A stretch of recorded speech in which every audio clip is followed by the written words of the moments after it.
تبدأ قصة اليوم في ليلة ممطرة في بلدة هادئة وسط الريف.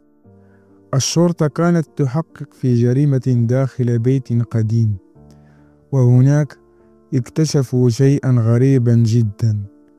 عائلة كاملة وجدت ميتة بدون أي أثر اقتحام أو مقاومة. كل شيء كان في مكانه، ما عدا شيء واحد جعل المحققون يشعرون بالريبة. في قبو المنزل وجدوا جثة فتاة شابة مدفونة جزئيا تحت الأرض. لم تكن هناك أي علامة عنف على جسمها، ووجهها هادئ، عينيها مغلقتان وكأنها نائمة.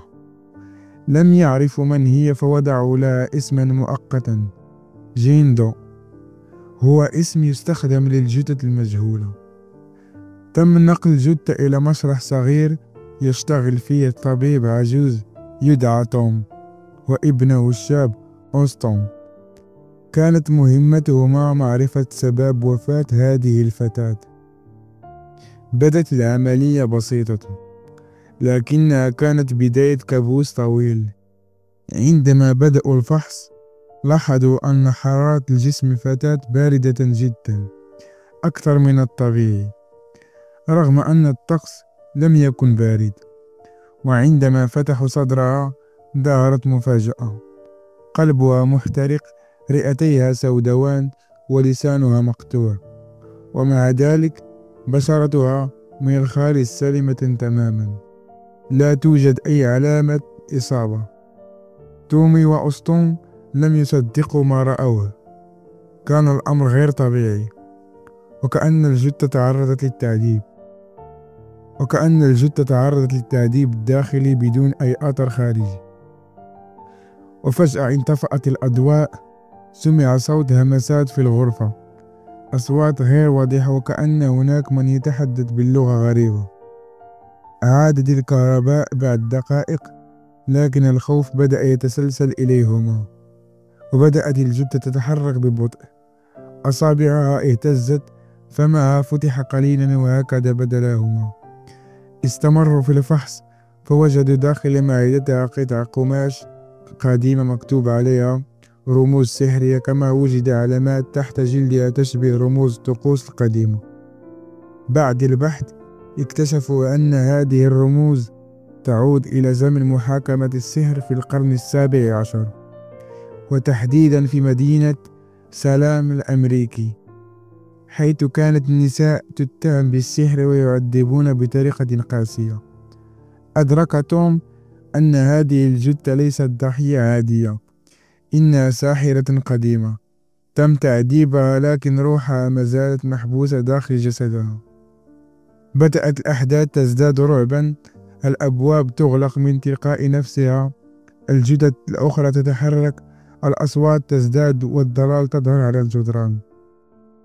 تومي قال لابنه: ليست جثة، إنها لعنة، إذا استمرنا في تشريحها سندفع الثمن.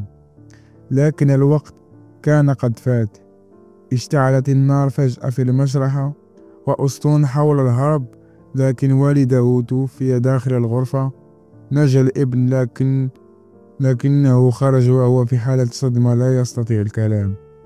وفي الصباح وصلت الشرطة ووجدت المشرح محترق، وتوم ميتا، وأوستون يهمس بكلمة غير مفهومة.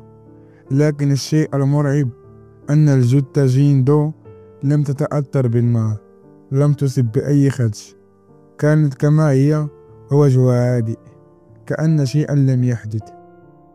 تم نقلها إلى مشرحة جديدة، وهناك بدأت اللعنة من جديد.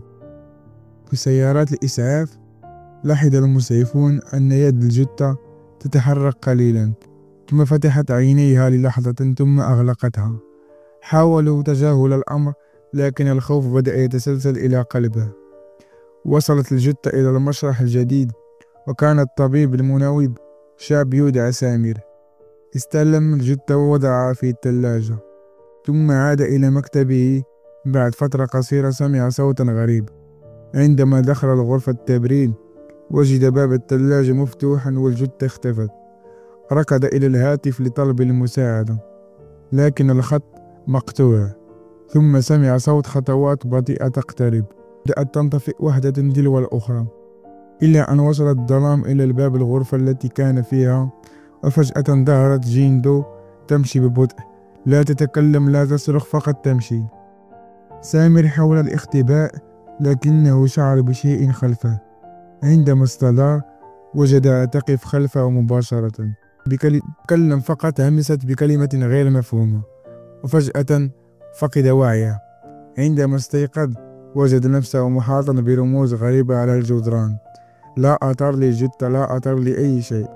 خرج يركض إلى مركز الشرطة، لكنه لم يجد من يصدقه. بعد يومين فقط تم العثور على المشرحة محترقة بالكامل، ولم يجدوا أي جثة بداخلها.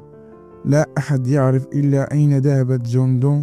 لكن منذ ذلك اليوم بدأ الناس يقولون إنهم رأوا فتاة غريبة في أماكن مختلفة، تمشي في الليل، تظهر في الكوابيس أو تختفي فجأة في المستشفيات.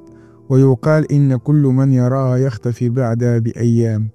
ربما كانت جيندو مجرد جثة، لكن اللعنة التي بداخلها ما زالت تبحث عن الضحية الجديدة.